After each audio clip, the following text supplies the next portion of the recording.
I'm meteorologist Bobby Johnston. For this Thursday, going to be just a little bit hotter. We have a little bit drier air in our area, a little bit lower chance for some storms, likely a few isolated cells developing along some of the higher terrain. And we see the return of a little bit more moisture as we're getting through this weekend, with that possible chance for some isolated storms.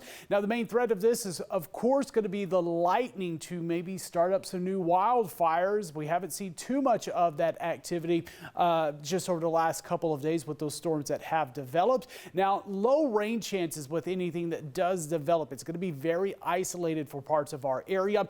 All the way through Saturday, we continue with this excessive heat. Some new daily record highs being broken, continuing on that. And hazy sky to continue, likely to start to thin out just a little bit. That smoke is going to continue to spread across the northwest, though, from the Oak Fire. And not as hot into next week. It is a nice cool down for parts of our area, getting out of that triple-digit heat. The coastline, of course, the cooler spots in our area with those highs in the 60s, morning lows in the 50s, some patchy fog through the morning hours, and that fog will return here for tonight. The West Valleys, again, some record temperatures expected. If we reach 108 in Medford, that would tie that record high. Some models keeping us closer to 110, like Wairika did yesterday. 107 in Grants Pass, so very hot. Stay hydrated and make sure you're finding ways to stay cool in the afternoon. East of the Cascades, upper 90s, lower triple digits, and an isolated storm or two can't be ruled out, but again, it's going to be a little bit lower of that with the drier air mixing in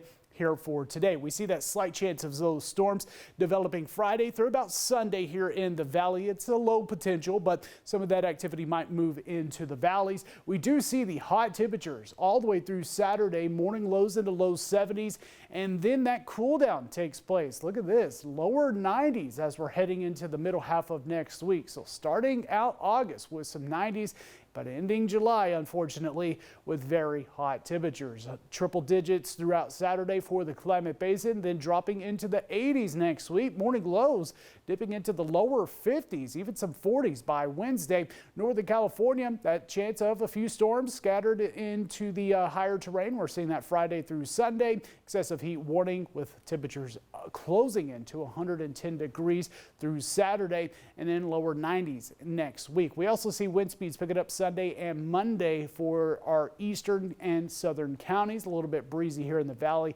on Sunday. For the coastline, a little bit of fog in the morning hours. We're seeing that partly cloudy sky, a hazy sky as well, with highs in the 60s.